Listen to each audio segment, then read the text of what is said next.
सभी का स्वागत है। कल 5 राज्यों के चुनाव में से 2 राज्यों में प्रथम चरण का मतदान समाप्त हुआ है। सबसे पहले तो मैं भारतीय जनता पार्टी की ओर से, हमारे अध्यक्ष श्रीमान नड्डा जी की ओर से, देश के प्रधानमंत्री जी श्रीमान नरेंद्र मोदी जी की ओर से, दोनों राज्यों की प्रथम चरण में मतदान जो हुआ है, इसलिए दोनों राज्यों की जनता का हृदय से धन्यवाद करना चाहता हूं कि भारतीय जनता पार्टी के तरफ में भारी मात्रा में मतदान कर उन्होंने इस चुनाव में हमारे लिए शुभ संकेत दिए हैं। पश्चिम बंगाल में 84% से ज्यादा मतदान और आसाम में 79% से ज्यादा मतदान, ये मतदाताओं का भारी उत्साह बताता है। ये दोनों राज्य, आसाम कुछ सालों पहले और बंगाल इस चुनाव के पहले हर चुनाव में चुनावी हिंसा के लिए जाने माने वाले राज्य हैं। दोनों जगह मतदान शांतिपूर्ण हुआ है। एक भी व्यक्ति की जान कहीं पर नहीं गई है। मैं मानता हूं ये लोकतंत्र में आने वाले दिनों के लिए दोनों राज्यों के लिए शुभ संकेत है।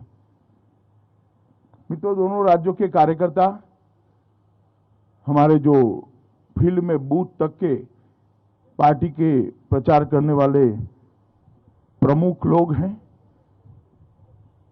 और जिला स्तर और प्रदेश स्तर के हमारे नेतृत्व गण से चर्चा करने के बाद मैं मानता हूं कि बंगाल में हम 30 में से 26 सीट से ज्यादा भारतीय जनता पार्टी विजयी हो रही है और प्रचंड बहुमत के साथ सीटें जीत रही हैं। हमारी सीटें भी बड़ी मात्रा में बढ़ रही है और सीटों पर जीत का अंतर भी, मार्जिन भी बहुत बड़ी मात्रा में बढ़ रहा है। जहां तक आसाम का सवाल है, 47 में से 37 सीटों से ज्यादा, 37 सीटों से ज्यादा भारतीय जनता पार्टी विजय प्राप्त करेगी। इसके साफ संकेत भारतीय जनता पार्टी की चुनावी मशीनरी से हमें मिले हैं और मैं मानता हूं कि दोनों राज्यों ने एक सकारात्मक मतदान किया है। असम के अंदर आतंकवाद मुक्त असम, आंदोलन मुक्त असम, विकास के रास्ते पर चल पड़ा हुआ असम, रोजगारी के रास्ते पर चल पड़ा हुआ असम, इसके पक्ष में साफ मैंडेट दिखाई पड़ता है।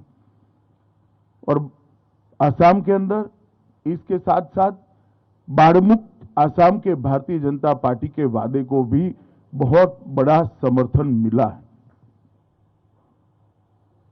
प्रधानमंत्री मोदी जी के नेतृत्व में असम के अंदर जो विकास हुआ है, वहां की हमारी सरकार, हमारे मुख्यमंत्री श्री सर्बानंद सोनोवाल और हेमंत विश्व शर्मा की जोड़ी ने जिस प्रकार से अभूतपूर्व विकास असम के अंदर किया है, इसको बड़ा जन समर्थन मिलता हुआ दिखाई पड़ता है।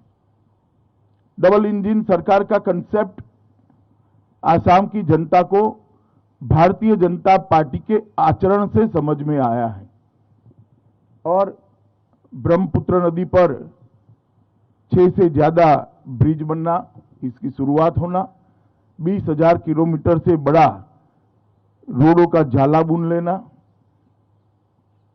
काजीरंगा के जंगलों की जमीन घुसपैठियों से मुक्त कराना, श्रीमंत शंकरदेव और माधवदेव के सत्र की जमीन को घुसपैठियों से मुक्त कराना, ढेर सारे विकास के काम जिसका एक सकारात्मक झुकाव भारतीय जनता पार्टी के प्रति स्पष्ट नजर आता है और हमारे गठबंधन की 37 सीटें से कम नहीं होगी, इसका मुझे पूरा विश्वास है। दूसरी ओर बंगाल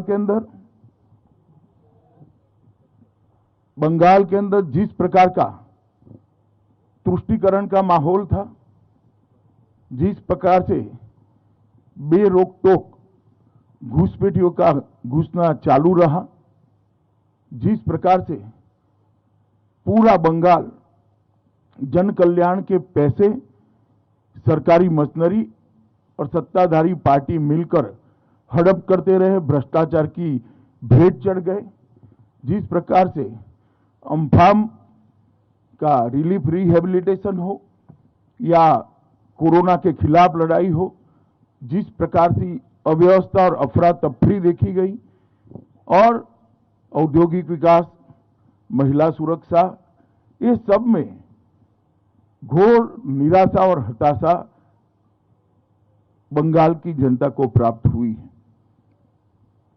27 साल के कम्युनिस्टों के शासन के बाद उनको एक आशा थी कि दीदी एक नई शुरुआत लेकर आएगी, मगर दल का चिन्ह बदल गया, दल का नाम बदल गया, बंगाल वही का वही रहा और गिरावट आई। और उस वक्त मोदी जी के नेतृत्व में हमने जो सोनार बांग्ला का एक विजन दिया है, हमने बंगाल की जनता के मन में एक आशा की जोत जगाने में हम सफल रहे हैं कि अन्य राज्यों की तरह बंगाल भी सुजलाम सुफलाम हो सकता है, बंगाल भी विकसित हो सकता है, बंगाल के अंदर भी शांति हो सकती है, बंगाल के अंदर भी तुष्टीकरण से बगैर संविधान की योजना के तहत कोई सरकार चल सकती है, बंगाल के अंदर भी धार्मिक स्वतंत्रता सभी धर्मों के लोगों को मिल सकती है। ये सारे मुद्दों को बंगाल की जनता ने मोदी जी के प्रति अथाह प्रेम और अमिट आशा के साथ स्वीकारा है। जो कार्यकर्ता चुनाव के फील्ड में थे, सुबह सुबह थोड़ी दहशत थी कि हर बार की तरह गुंडे चुनाव को प्रभावित करेंगे, प्रदूषित करेंगे, परंतु मैं चुनाव आयोग को बधाई देना चाहता हूं कि बंगाल के अंदर शांतिपूर्ण चुनाव कराने में चुनाव आयोग को सफलता मिली है। आप सभी लोग भी जानते हैं, विगत कई सालों से बंगाल के अंदर चुनाव में हिंसा आम हो गई थी। आप लोगों ने उसको कवर करना भी छोड़ दिया था, क्योंकि आप समझते थे वो तो होना ही है। ये पहला चुनाव सालों के बाद हो रहा है जहां एक भी व्यक्ति के मरे बगैर, एक भी बम फटे बगैर, एक भी गोली चले बगैर, एक भी बूथ में रीपोलिंग हुए बगैर बंगाल का चुनाव हो रहा है। मैं मानता हूं ये बहुत शुभ संकेत है। बंगाल की महिलाओं का भी मैं विशेष आभार प्रकट करना चाहता हूं, क्योंकि महिलाओं ने बढ़ चढ़कर भारतीय जनता पार्टी के पक्ष में मतदान किया है। और मैं मानता हूं कि प्रथम चरण में 26 सीटों से जो शुरुआत हुई है, हमारे लक्ष्य 200 पार को सिद्ध करने में हमें बड़ी सरलता रहेगी। इसी तरह से चुनाव आगे बढ़ता रहा, भारतीय जनता पार्टी 200 से ज्यादा सीटों के साथ बंगाल में सरकार बनाएगी, इसका मुझे विश्वास है। भाजपा के सभी कार्यकर्ताओं का विश्वास है। आसाम में भी अभी जो सीटें हैं, इससे ज्यादा सीटों के साथ हम पूर्ण बहुमत की भारतीय जनता पार्टी की सरकार बनाएंगे। आप लोगों का बहुत बहुत धन्यवाद। अब पूछ सकते हैं आप।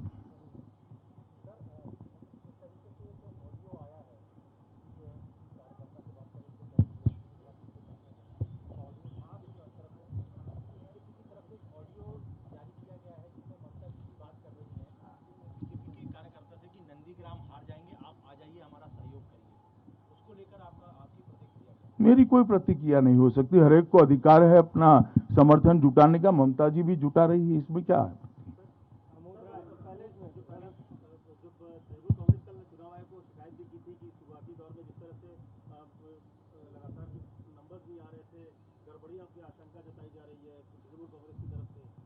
नहीं, मगर क्या गड़बड़ी? तृणमूल कांग्रेस के एक भी पोलिंग एजेंट ने कोई फरियाद नहीं करी है। गड़बड़ी तो पोलिंग बूथ के अंदर होती है। गड़बड़ी नहीं हुई वो उनकी कंप्लेन है, मगर वो अच्छे से बोल नहीं पाते हैं, कि बोलने में थोड़ा संकोच होता है कि इस बार हम गड़बड़ी नहीं कर पाए हैं। यही कंप्लेन है उनका।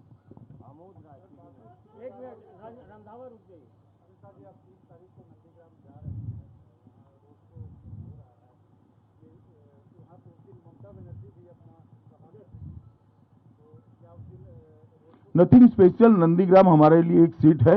मैं नंदीग्राम के मतदाताओं को इतना ही कहना चाहता हूं कि बंगाल के अंदर परिवर्तन अगर करना है तो बंगाल की 200 सीटों ने परिवर्तन करना पड़ेगा। नंदीग्राम अकेला ही कर दे तो बंगाल के अंदर अपने आप परिवर्तन हो जाएगा। तो मेरी बंगाल के नंदीग्राम कॉन्स्टिट्यूएंसी के मतदाताओं को अपील है कि परिवर्तन तो आपके ही हाथ में है, आप अकेले ही कर दीजिए, परिवर्तन हो जाएगा।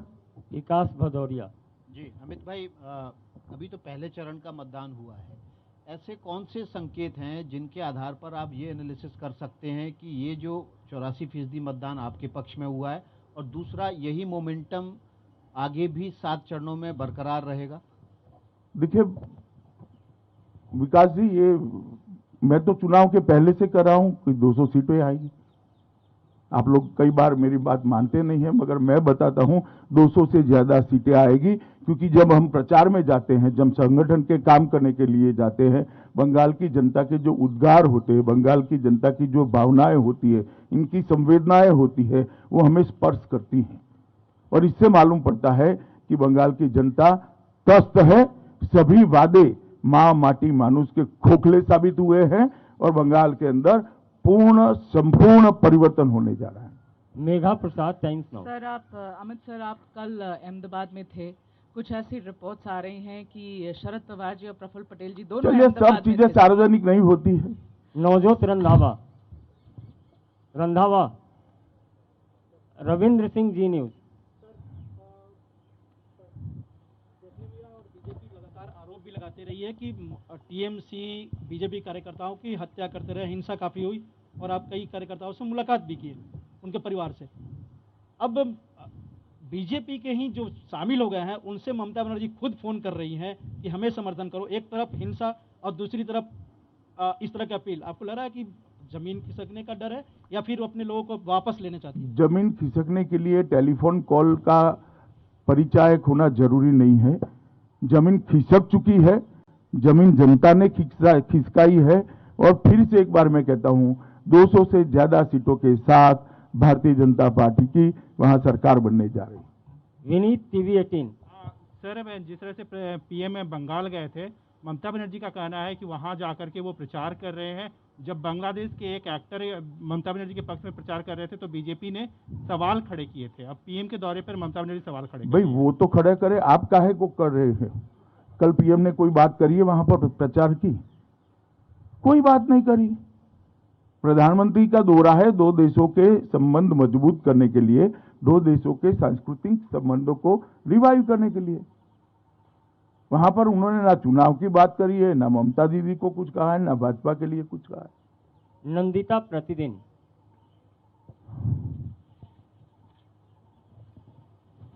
तृणमूल कांग्रेस बार बार आरोप लगा रही है कि आप लोग ईसी को कंट्रोल कर रहे हैं। इस संदर्भ में कल उन्होंने एक टेप भी निकाला है जिसमें आपके 2 नेता बात कर रहे हैं, और वो लोग डिमांड है कि उसमें जो बातचीत हुई है उसी बेसिस में ईसी ने स्टेप्स लिए हैं। ऐसा है, ये बातचीत को जरा ध्यान से सुनिए। मुझे लगता है आपको ममता जी का आरोप ब्रह्म वाक्य लगता है, ध्यान से सुना नहीं है। इसमें हमारे 2 नेता बात कर रहे हैं, इतनी जगह पे हमने ट्रांसफर के लिए डिमांड करनी पड़ी। ये डिमांड तो हमने राइटिंग में रखी है, इसमें टैप की जरूरत नहीं है। ब्लैक एंड व्हाइट में लिख कर दिया है। एक नेता दूर थे, दूसरे नेता हेडक्वार्टर पे थे, वो फीडबैक दे रहे हैं कि ये कॉन्स्टिट्यूएंसी के लिए भी कंप्लेन करो, इनके भी ट्रांसफर के लिए कहो। तो इसमें क्या कोई गोपनीय बात है ही नहीं। सवाल इसमें से होता है फोन किसने टैप किया, जो आप नहीं उठाते हो, और शायद अब भी नहीं उठाएंगी नंदिता जी आप, कि फोन किसने टैप किया वो सार्वजनिक करो जरा। किस प्रकार से चुनाव चल रहा है? ये क्या लोकतांत्रिक व्यवस्था है फोन टैप करना विपक्ष के लोगों का? इसमें तो कुछ गोपनीय नहीं है। ये जो बात हुई है हमने ब्लैक एंड व्हाइट में टाइप कर चुनाव आयोग को दिए। क्या बम फोड़ा है उन्होंने इसमें बड़ा? आप लोगों को लगता है बड़ा कूप निकल कर आ गया है, कुछ नहीं है, हमने राइटिंग में दिया है बाबा। चुनाव आयोग को। प्रेमांशु मगर मूल इसके अंदर सवाल तो ये है कि फोन कैसे टैप हुआ, किसकी सूचना से हुआ, किसकी परमिशन से हुआ। और चुनाव आचार संहिता लागू हो जाने के बाद सरकार फोन टैपिंग की सूचना दे सकती है without consent of election commission. इसमें तो एक क्वेश्चन एराइज होता है, ये आपको तृणमूल कांग्रेस की प्रेस कॉन्फ्रेंस में पूछना चाहिए था। प्रेमांशु आनंद बाजार पत्रिका।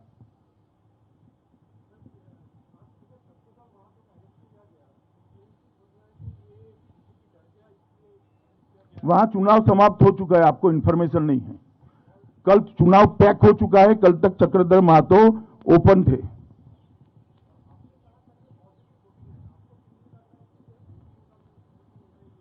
देखिए, एंटी इनकम्बेंसी तभी एनकेस होती है कि किसी और से आशाबंदी हो, और मैं मानता हूं भाजपा से आशाबंदी है, इसलिए मैं उसको सकारात्मक मतदान भारतीय जनता पार्टी के पक्ष में मानता हूं। प्रधानमंत्री जी पर विश्वास है, भारतीय जनता पार्टी की सभी सरकारों के आचरण पर विश्वास है बंगाल की जनता। जी जरा माइक ले लीजिए। सर, जिन जगहों पर अभी चुनाव होना बाकी है वहां पंचायत चुनाव और लोकसभा चुनाव में देखा गया था कि हिंसा हुई थी, तो क्या लग रहा है इस बार पूरी तरह से बंगाल में हिंसा की खबरें सामने नहीं आएंगी? पहली बार ऐसा चुनाव होने जा रहा है पश्चिम बंगाल में। मैं तो आशा करता हूं नहीं आएगी और नहीं आना चाहिए। अगला sir, I am asking about Kerala. Kerala की सरकार ने अब ये जुडिशियल इंक्वायरी लॉन्च किया है सेंट्रल एजेंसी के खिलाफ। इसके अलावा वो क्या कर सकते फेस सेविंग के लिए? गोल्ड स्कैम में उनके प्रिंसिपल सेक्रेटरी पकड़े जाने के बाद उनके पास और कोई चारा ही नहीं है। तो बहुत नेचुरल रिएक्शन है, मुझे इसमें आश्चर्य नहीं हो रहा है। ये फेस सेविंग की कोड़ी एक्सरसाइज है। नीलू रंजन दैनिक जागरण।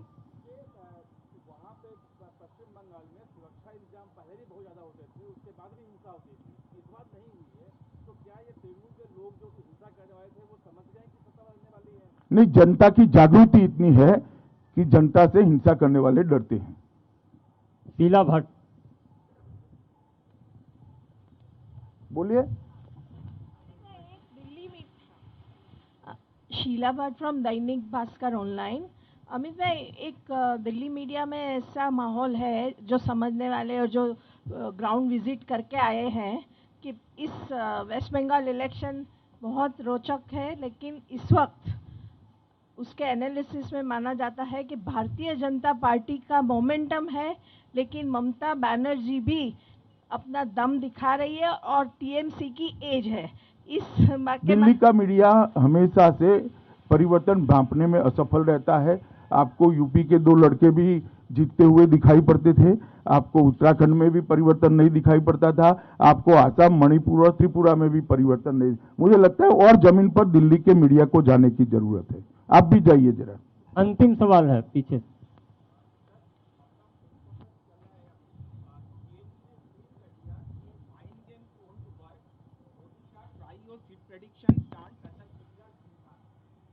क्या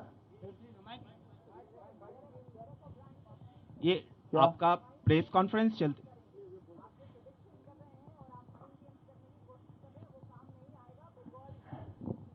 नहीं, ठीक है, वो उनका अनुमान हो सकता है, मगर जो मेरा अनुमान गलत है तो उनको जवाब देने की शायद जरूरत नहीं थी। धन्यवाद।